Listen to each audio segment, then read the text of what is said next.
Hi everyone, welcome back to our channel 1on1 with success.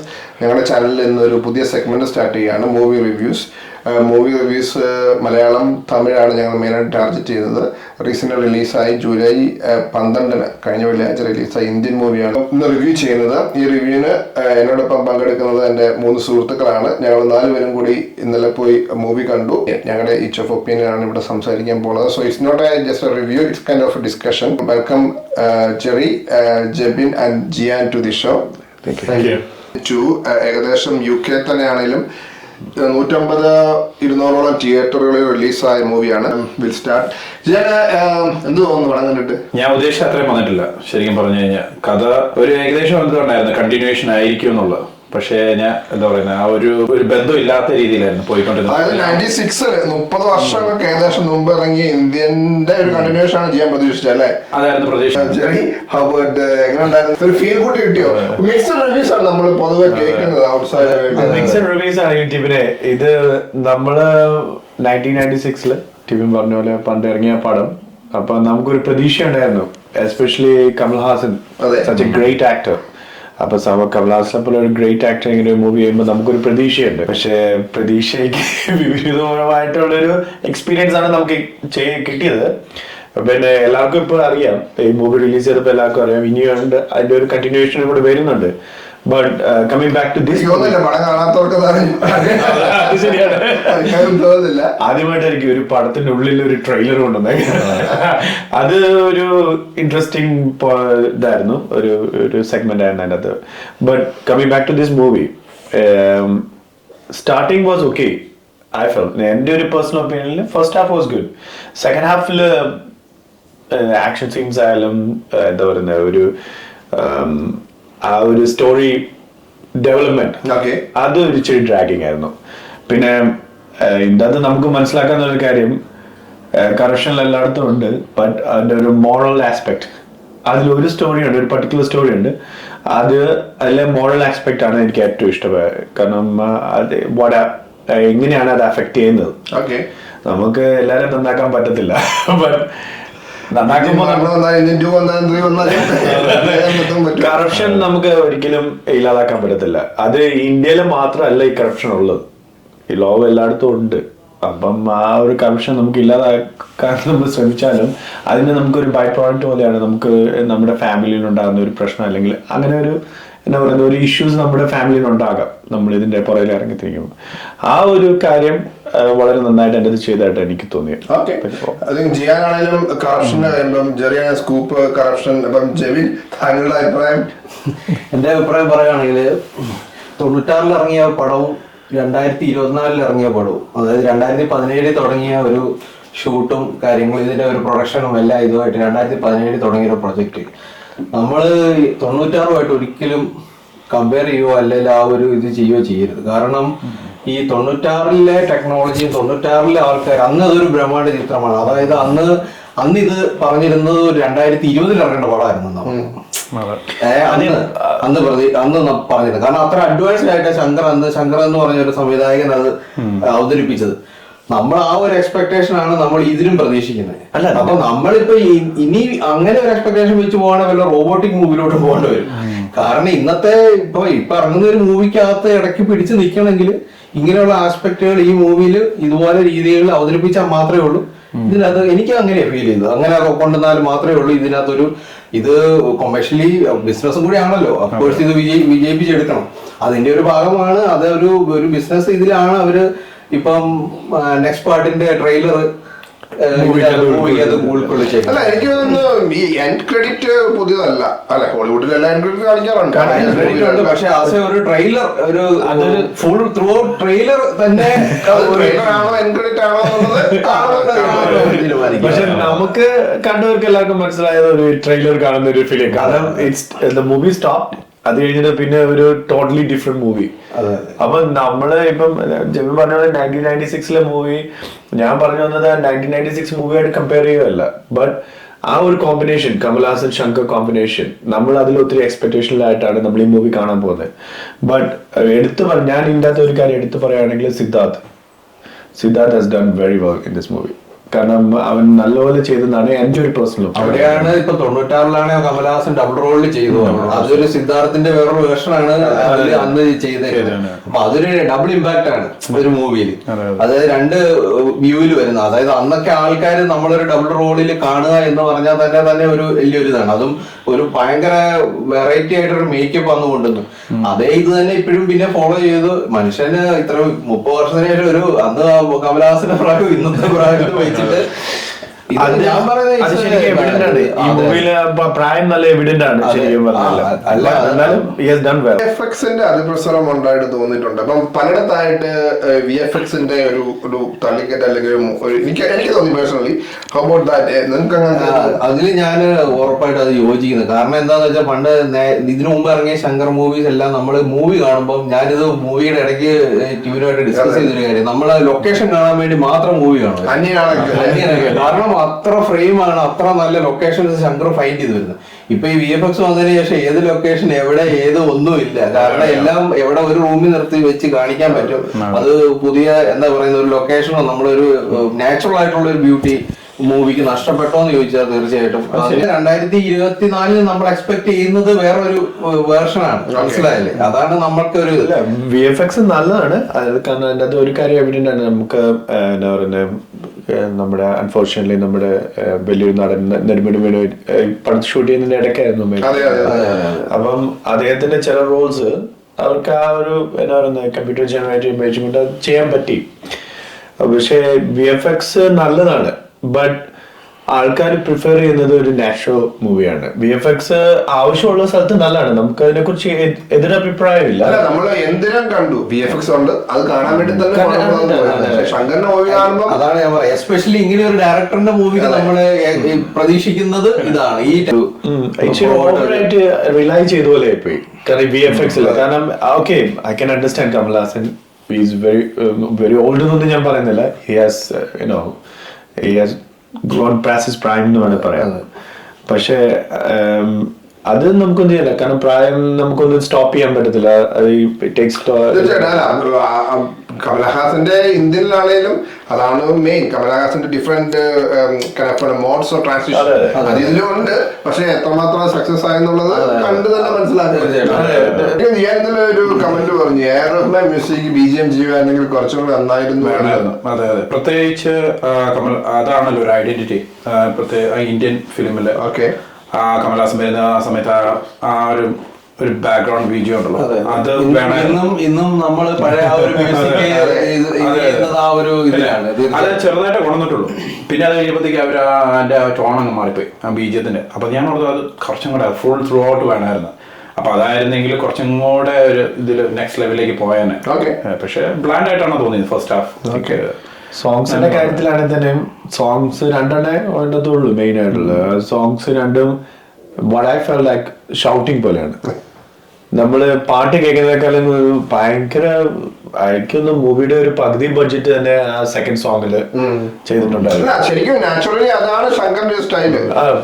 ഒരു സോങ്ങിൽ അത്ര budget ചെയ്ത് ഇത്രയും പൈസ മുടക്കി ഇത്രയും ആർട്ടിസ്റ്റിനെ കൊണ്ടുവന്ന് ചെയ്ത് കഴിയുമ്പോൾ നമുക്ക് എനിക്ക് ആ സോങ് കേട്ടപ്പോ എനിക്ക് തോന്നി ഇവരെന്തിനാ ഷൗട്ട് ചെയ്യുന്നത്? നമ്മൾ പാട്ട് പാടിയപ്പോ ഭയങ്കരമായിട്ട് ഷൗട്ട് ചെയ്യുന്നു, ഭയങ്കര ബഹളമാണ്. നമുക്ക് ആ സോങ് എൻജോയ് ചെയ്യാൻ പറ്റുന്നില്ല. ഓക്കെ, സംഭവം ഒത്തിരി കാര്യങ്ങൾ നടക്കുന്നുണ്ടെങ്കിലും ഭയങ്കര ഒരു ഷൗട്ടിങ് ഫീലിംഗ് ആയിരുന്നു എനിക്ക് ആ സോങ്ങിലുണ്ടായത്. അവിടെയാണ് അനിരുദ്ധിന്റെ ഒരു മ്യൂസിക്കൽ ടച്ച്. അതാണ് അനിരുദ്ധ്. അനിരുദ്ധ എപ്പോഴും മ്യൂസിക് ചെയ്താലും ആ ഒരു ജോണറിലാണ്. പ്രത്യേകിച്ച് ഇങ്ങനെ ഒരു ആ ഒരു ഇതിലേക്ക് വരണം, ഒരു ഹൈ പിച്ച്, ഒരു ഇതിലേക്ക് ലൗഡ്നെസ് ആണ് എപ്പോഴും. അതെ അതെ, അതില് ഞാൻ യോജിക്കുന്നു. കുറച്ച് ഓവറായോന്ന് നമുക്ക് ഒരു ഭയങ്കരമായിട്ട് ഫീൽ ചെയ്യുന്നുണ്ട്. കാരണം നമ്മൾ ഈ അറ്റ്മോസ്ഫിയറൊക്കെ കാണുമ്പോഴത്തേനും നമുക്ക് അതൊരു ഭയങ്കരമായിട്ടൊരു ചില സമയത്ത് ഭയങ്കര ബുദ്ധിമുട്ട് ഫീൽ ചെയ്യുന്നു. ക്ലാരിറ്റി ഇല്ല. ഭയങ്കര എല്ലാം കൂടെ ഒരുമിച്ച് സംഭവിക്കുന്ന പോലെ ഒരു ഫീൽ. കൊറിയോഗ്രാഫി ഒക്കെ നല്ലതായിരുന്നു, ഡാൻസ് മൂവ്സ് ഒക്കെ നല്ലതായിരുന്നു. അഫ്കോഴ്സ് ശങ്കർ മൂവീസിലെല്ലാം നമ്മൾ പ്രതീക്ഷിക്കുന്നതാണല്ലോ. ഫീൽ ചെയ്യുന്ന ഒരു ഇതെന്ന് വെച്ചാൽ പഴയ നമ്മള് 96 ഇന്ത്യന്റെ കാര്യം പറഞ്ഞല്ലോ. അപ്പൊ അതിൽ കുറച്ചും കൂടെ എ.ആർ. റഹ്മാൻ എനിക്ക് ഫീൽ ചെയ്തൊരു കാര്യം, എ.ആർ. റഹ്മാൻ കൊണ്ടുവരാൻ കൊണ്ടത് പാട്രിയോട്ടിസം. ഇതിന്റെ അകത്ത് ഒരു മ്യൂസിക്കിലും നമുക്ക് അതൊരു ഫീൽ വന്നിട്ടില്ല. അന്ന് ഇന്ത്യൻ നമ്മളെ ഒരു പരിധിവരെ പിടിച്ചു നിർത്തുന്ന ഈ പാട്രിയോട്ടിക് ഒരു മൂവിയുടെ ഒരു ജോണറിലോട്ടാണ് അത് വന്നു ചേരുന്നത്.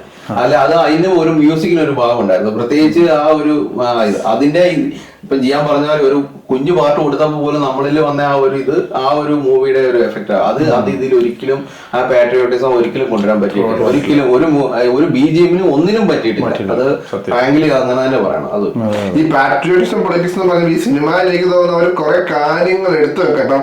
ഇപ്പൊ കാണുന്നവർക്ക് തന്നെ അറിയാം, കല്യാണം, അതുപോലെ എന്താ പറയട്ടെ രാഷ്ട്രീയപരമായ കുറെ ആൾക്കാര്. ഇപ്പൊ റീസെന്റ് ഇപ്പം നമ്മളിപ്പോ ചെയ്യുമ്പോൾ തന്നെ അംബാനിയുടെ അവിടെ കല്യാണം പൊടി പിടിക്കുകയാണ്. അതിന് റിലേറ്റീവ് വരുന്ന പല സീനുകളും ഈ സിനിമയിലുണ്ട്.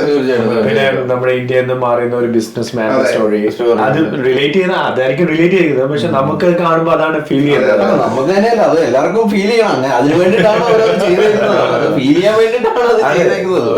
അത് കുറച്ചും കൂടെ ഓപ്പൺ ആയിട്ട് പലരും പല മൂവിയിലും പല രീതിയിൽ അത് കാണിച്ചിട്ടുണ്ടെങ്കിലും ഇത് കുറച്ചും കൂടെ ഓപ്പൺ ആയിട്ട് ഇതായിട്ട് സ്ട്രേറ്റ് ഫോർവേഡ് ആയിട്ട് കാണിച്ചു എന്നുള്ളതാണ് ഈ മൂവിയിൽ ഒരു ഇത്.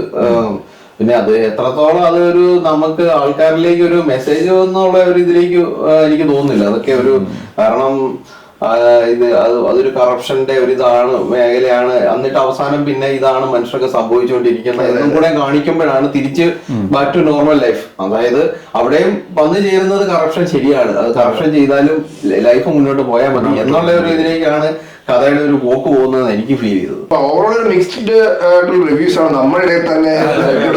അതിലൊരു കാര്യം ഞാൻ ആഡ് ചെയ്യുകയാണെങ്കിൽ പ്ലീസ്, പിന്നെ നമ്മുടെ സോഷ്യൽ മീഡിയ അത് വളരെ നന്നായിട്ടും കാണിച്ചിട്ടുണ്ട്. സോഷ്യൽ മീഡിയ എങ്ങനെയാണ് നമ്മളെ ലൈഫിൽ എഫക്ട് ചെയ്യുന്നത്. അതായത് ഒരു നല്ല കാര്യം ചെയ്യാനും ആ സെയിം കാര്യം തന്നെ വിപരീതമായിട്ട് ചെയ്യാനും പറ്റുന്ന ഒരു മീഡിയമാണ് സോഷ്യൽ മീഡിയ എടുത്തു വെച്ചോടാക്കി. എനിക്ക് തോന്നുന്നു അതാണ് ഇതിന്റെ ഒരുപാട് കാര്യങ്ങൾ. ഇപ്പൊ VFXന്റെ കാര്യമാണെങ്കിലും ന്യൂ ട്രെൻഡ് ന്യൂ ജെൻ ആയിട്ടുള്ള കുറെ കാര്യങ്ങൾ കൊണ്ടുവന്നിട്ടുണ്ട്.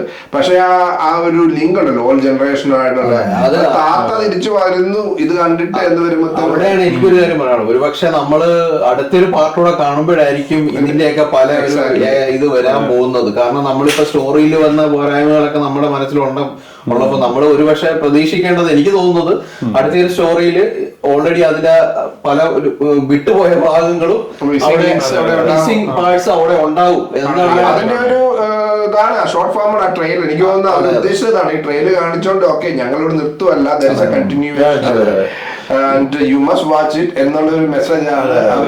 ഇപ്പൊ സേനാപതിയുടെ കാര്യത്തിലാണെങ്കിൽ ആദ്യത്തെ സേനാപതി എന്താ പറയുന്നത് ടെക്നിക്കലി അഡ്വാൻസ് ആണല്ലോ. അതൊരു ഒരാള് കറപ്ഷനെതിരെ ഫൈറ്റ് ചെയ്യുന്ന ഒരാളായിട്ടാണ്, ഒരു ഫ്രീഡം ഫൈറ്റർ പോലെയാണ്. ഇതിന്റെ അകത്ത് സേനാപതി he can do everything. അതായിരിക്കും കാരണം ഈ അടുത്ത പാട്ട് goes back to Senapati story. അപ്പൊ ഇച്ചിരി ബെറ്റർ ആവുമെന്ന് എനിക്ക് തോന്നുന്നു. കാരണം അതായിരിക്കും ഈ മൂവി ഫ്രാഞ്ചൈസ് സെറ്റ് ചെയ്യാനുള്ള ഏറ്റവും ഇതിൽ എനിക്ക് നമ്മള് മൂവിക്കിടയ്ക്ക് നമ്മൾ ഡിസ്കസ് ചെയ്യാൻ തോന്നുന്നത്. കാരണം ആക്ഷന്റെ ഇത് വന്നപ്പോ ഞാൻ പറഞ്ഞു ഓൾറെഡി ആള് തായ്പയിൽ നിന്ന് വരുന്നത്, അപ്പൊ അതിന്റെ വ്യത്യാസമുണ്ട്. ഇപ്പം പുതിയ യങ് ജനറേഷനും ഡയറക്ടേഴ്സുമായിട്ടാണ് ഇപ്പൊ ശങ്കറിനെ നമ്മള് പിടിച്ചു നിർത്തുന്നത്. കാരണം ദിനീഷ് പോത്തന്റെ അച്ഛൻ എന്നൊക്കെ നമ്മള് പറയുന്നത് പോലെ അവരൊക്കെ ഓരോ ഫ്രെയിമിലും അല്ലെ പ്രിയദർശനം ഉണ്ടായിരുന്നു, അങ്ങനെ അല്ല ഓരോ ഫ്രെയിമിലും ഇങ്ങനെ എന്താ പറയുന്നത് നമ്മൾ നോക്കി ഇത് ചെയ്തുകൊണ്ടിരിക്കുന്ന ആൾക്കാര്. അപ്പം ആ ഒരു ജനറേഷനും ഇതില് വേറെ ഫോമേറ്റ് ക്യാരക്ടേഴ്സ് ഉണ്ടല്ലോ ഇതിന്റെ അകത്ത്. യങ് ആയിട്ട് സിദ്ധാർത്ഥിന്റെ കൂടെയുള്ള ആ 3 പേരും. അപ്പൊ അവരുടെ സർപ്രൈസിംഗ്ലി അവരുടെ ഫാമിലിയിൽ എല്ലാവരും കറപ്റ്റഡ് ആണ്. അത് വളരെ അതൊരു ഇൻട്രസ്റ്റിംഗ് ചോദ്യമാണ് അവിടെ. കാരണം എല്ലാവരുടെ ഫാമിലിയിൽ എല്ലാവരും കറപ്റ്റഡ് അല്ല. അപ്പം എന്താ പറയുന്നത് അവരുടെ ഫാമിലിയിൽ തന്നെ തുടങ്ങണമെന്ന് സേനാപതി പറയുമ്പോ ഒരു സ്റ്റോറിയിലെങ്കിലും ഒരാൾ നല്ലതാകാറുണ്ട്. അതിപ്പം ഞാൻ പറഞ്ഞല്ലോ അല്ല ഇപ്പോഴത്തെ കാലത്ത് നമുക്ക് എല്ലായിടത്തും നല്ലതാകാൻ പറ്റത്തില്ല. ഇപ്പൊ നേരത്തെ പറഞ്ഞല്ലോ കറപ്ഷൻ കൊണ്ടാണ് ഇപ്പൊ എല്ലാരും അവസാനം കണ്ടില്ലേ കറപ്ഷനാണ് നല്ലത്. നമ്മളൊക്കെ ഓവർ പറഞ്ഞു നിർത്തുന്നത് ഇതിന്റെ ഒരു തീം കറപ്ഷനെതിരെ എങ്ങനെ ഈ മൂവി പ്രസന്റ് ചെയ്യുന്നു, യങ് ജനറേഷനെ എങ്ങനെ താത്ത സേനാപതി തിരിച്ചു വന്ന് സപ്പോർട്ട് ചെയ്യുന്നു, എൻഡ് ഓഫ് ദി ഡേ പുള്ളിക്കുണ്ടാകുന്ന അനുഭവം. വിയോജിപ്പുള്ള ഒരു വലിയൊരു ഭാഗം എന്താന്ന് വെച്ചാല് ഇതിലെ കാസ്റ്റിംഗ് എനിക്ക് വളരെ ഇതായിട്ട് തോന്നി. ഇത് സിദ്ധാർത്ഥ് ഇപ്പം കമലഹാസൻ സിദ്ധാർത്ഥ് വരെ ഓക്കെ എന്ന് പറയാം. പക്ഷെ അത് കഴിഞ്ഞിട്ട് വന്നേക്കുന്ന ഒരു പോലീസ് ഓഫീസറിന്റെ റോൾ ചെയ്തേക്കുന്നതാണേലും എന്താ പറയുന്നത് ബാക്കി വന്ന ഫ്രണ്ട്സും ഒരു കാസ്റ്റിംഗ് ഇതല്ല അവിടെ ഫീൽ ചെയ്തിട്ടുള്ളത്. അഭിനയിച്ച് നെടുമുടി വേണു അങ്ങനത്തെ വിവേകൊക്കെ ചെറിയ റോളേ ഉള്ളൂ. കാര്യം ഒരു സൈഡ് റോൾ ആണെങ്കിലും അങ്ങ് സൈഡ് അങ്ങ് പോവുക. അത് കുറച്ചും കൂടെ അങ്ങനെയുള്ളവർക്കൊക്കെ നല്ല റോൾ കുറച്ചുകൂടെ ശരിക്കും ആ കോമഡി നന്നായിട്ട് ഇമ്പാക്ട് ആയിട്ടില്ല. അത് സ്കോർ ചെയ്യാൻ പറ്റിയിട്ടില്ല. സിനിമയ്ക്ക് കോമഡി ഇല്ലെന്ന് വേണം പറയാം. താത്തേക്ക് ഏജ് കൂടി പല്ല് പോയെന്നൊക്കെ ചോദിക്കുന്നുണ്ടല്ലോ, അതുപോലത്തെ കോമഡിയാണ്. കാസ്റ്റിംഗിന്റെ കാര്യത്തിനാണെങ്കിലും ചില സീൻസിലൊക്കെ നമുക്ക് അത് ഫീൽ ചെയ്യുന്നുണ്ട്. ആ കാസ്റ്റ് അവിടെ ഒരു സ്ട്രോങ് ക്യാരക്ടർ ഉണ്ടെങ്കിൽ അത് ഇച്ചിരി എസ്പെഷ്യലി പോലീസ് ഓഫീസറിന്റെ എനിക്ക് പ്രത്യേകിച്ച് തോന്നിയൊരു കാര്യം നെടുമുടി വേണുവിന്റെ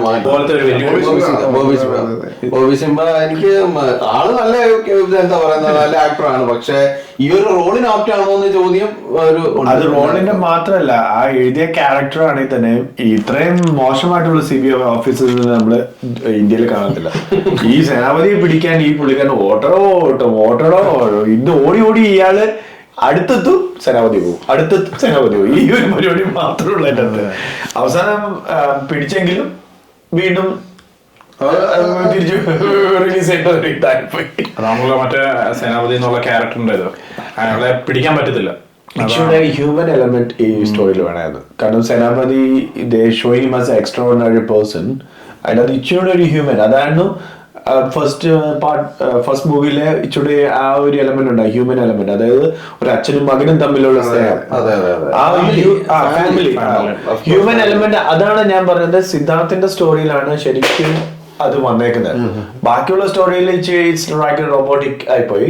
പക്ഷെ സിദ്ധാർത്ഥിന്റെ ആ സ്റ്റോറി, അതാണ് എനിക്ക് സിദ്ധാർത്ഥിന്റെ ഈ മൂവിയിൽ ഇഷ്ടപ്പെടാൻ കാരണം. അവൻ ഇപ്പം അവന്റെ അമ്മ മരിക്കുന്ന സീനാണെങ്കിലും വളരെ ബ്യൂട്ടിഫുൾ ആയിട്ട് അവൻ ചെയ്തിട്ടുണ്ട്. അവിടെയാണ് ആ ഹ്യൂമൻ ടച്ച്. അവന്റെ ഒരു റോളിന് മാത്രമേ ഒരു ഫാമിലി ഇത് കൊടുത്തിട്ടുള്ളൂ. അതുകൊണ്ടാണ് അതാണ് അവന് ഇത് ചെയ്യാൻ പറ്റിയത്, പെർഫോം ചെയ്യാൻ പറ്റിയത്. അതല്ലാതെ ബാക്കി ഇപ്പം കമലഹാസന്റെ ഇത് ഇന്ത്യൻ മണ്ണിലാണേല് കമലഹാസന്റെ ഫാമിലിക്കും ഒരു റോൾ ഉണ്ടായിരുന്നു. അതായത് മകനും ഇത് കമലഹാസന്റെ ഭാര്യയ്ക്കും എല്ലാം ഒരു റോൾ ഉണ്ടായിരുന്നു. അതിൽ നല്ല റോൾ ഉണ്ടായിരുന്നു. പിന്നെ കുറച്ചുകൂടെ ഫാമിലി ഓറിയന്റഡ് മനുഷ്യരായിട്ട് ജീവിച്ചു വന്ന ആ ഒരു ഇതാണ് ആ ഒരു മൂവിയിൽ. പക്ഷെ ഇതിലോട്ട് വരുമ്പോഴത്തേന് ഈ ഒരു സിദ്ധാർത്ഥന് മാത്രമേ ഒരു ഫാമിലി റോൾ എന്ന് പറയാനായിട്ട് ഒരു ഇത് കാണിക്കുന്നുള്ളൂ. പോസിറ്റീവായിട്ട് പറയാനുള്ളത് നെടുമുടി വേണുവിന്റെ ലാസ്റ്റ് പടം, അങ്ങനെ ഒരു ഗ്രേറ്റ് ആക്ടറിനെ കാണാൻ വേണ്ടി നിങ്ങൾ ഈ പടം ഒന്ന് കാണണം എന്നാണ് ഞങ്ങൾക്ക് റിക്വസ്റ്റ് ചെയ്യാനുള്ളത്. കൂടാതെ ബുക്ക് ചെയ്തിട്ടുണ്ടെങ്കിൽ താഴെ കാണാം. വൺ ടൈം വാച്ച് ഉണ്ട്. ഈ പറയുന്ന റിവ്യൂസ് ഒന്നും കണ്ട് നിങ്ങള് ഇത് നമ്മുടെ ഒപ്പീനിയനാണ് അല്ലെ, കാരണം നമുക്ക് എന്റർടൈൻഡ് ആയി. ഞാൻ പറയുന്നത് അഫ്കോഴ്സ് ഇത് കാണണം. കാരണം നമുക്ക് ഇത് എന്താണേലും അടുത്ത മൂവി ഇത് വരുന്നുണ്ട്. സോ അപ്പൊ നമുക്ക് ഇത് എന്താണേലും ഇത് ചെയ്യാൻ പറ്റും. ഇതിനകത്ത് എന്റർടൈൻമെന്റ് വാല്യൂ ഉണ്ട്. ഫാമിലി ഓറിയന്റഡ് മൂവിയാന്ന് വിചാരിച്ചാൽ പോലത്. ബട്ട് ആസ് ഫ്രണ്ട്സ് അല്ലെങ്കിൽ നമ്മൾ എന്താ പറയുന്നത് ഒരു ഫ്രണ്ട്സ് ഒക്കെ ആയിട്ട് എല്ലാവർക്കും. കാരണം സമൂഹത്തിന്റെ ഒരു മെസ്സേജും ഇതെല്ലാം പറയുന്നത്. പക്ഷെ എത്ര മെസ്സേജ് കൺവേ ചെയ്യാൻ പറ്റുന്നുള്ളതാണ് അതിൽ ചോദ്യം. പക്ഷെ എന്താ പോലും പോറാണ്. എന്നാലും എല്ലാവർക്കും വാച്ച് ചെയ്യാൻ പറ്റിയ ഒരു മൂവിയാണ്. എന്റർടൈൻമെന്റ് ആണ്. കുറച്ചൊക്കെ നമ്മൾ എന്റർടൈൻഡ് ആവും. പക്ഷെ അത് ഓരോരുത്തരും എങ്ങനെ കാണുന്നു. തീർച്ചയായിട്ടും ഓരോരുത്തരുടെ പെർസ്പെക്റ്റീവ് പോലെ ഇപ്പം ജെവിൻ പറഞ്ഞ ഞാൻ പറയാൻ പോകുന്നത് അടുത്തൊരു തേർഡ് പാർട്ട് വരുന്നുണ്ട്. അപ്പൊ ഇത് കണ്ടില്ലെങ്കിൽ definitely link between first and third. അപ്പം നിങ്ങൾക്ക് ഈ 24 വർഷം അല്ല 30 വർഷം കാത്തിരിക്കണ്ട. ബാഹുബലിയെ കൊന്നു ആരാന്നറിയാൻ 1.5 വർഷം കാത്തിരിക്കുന്നത് ആവശ്യം വരത്തില്ല. 25 തന്നെ വരും. അതുകൊണ്ട് തീർച്ചയായിട്ടും പോയി കാണുക. കണ്ടിട്ട് തന്നെ എല്ലാ സിറ്റികളിലും ഇപ്പം ബർമിഹാമിൽ നമ്മൾ ചെയ്യുന്ന ബർമിഹാമിൽ തന്നെ 17 തിയേറ്ററിൽ തന്നെ റിലീസാണ്. എല്ലാ സിറ്റികളിലും 10-20 ഇപ്പൊ ഓഡിയോൺ ഉണ്ട്, സിനിമകളുണ്ട്, വ്യൂ ഉണ്ട്. ഇപ്പൊ എല്ലാ തിയേറ്ററിലും തന്നെ റിലീസ് ഉണ്ട്. അപ്പൊ എല്ലാരും തന്നെ UK ഹിന്ദി, തമിഴ്, തെലുങ്കുണ്ട്, മലയാളം ഇല്ലല്ലേ. പറ്റുവാണെങ്കിൽ ബിഗ് സ്ക്രീനിൽ കാണും. കാരണം കുറച്ചൊക്കെ അതിന്റെ അകത്ത് ശങ്കറിന്റെ എലമെന്റ്സ് ഉണ്ട്. വൈൻഡപ്പ് ചെയ്യുകയാണെങ്കിൽ ഒരു സ്കോർ ഔട്ട് ഓഫ് 5 ജെബിൻ താങ്കളുടെ അഭിപ്രായത്തില്? ഒരു 4 out of 5. Okay, great. Jerry? I have to give it a 3 out of 5. 3 out of 5. Jian?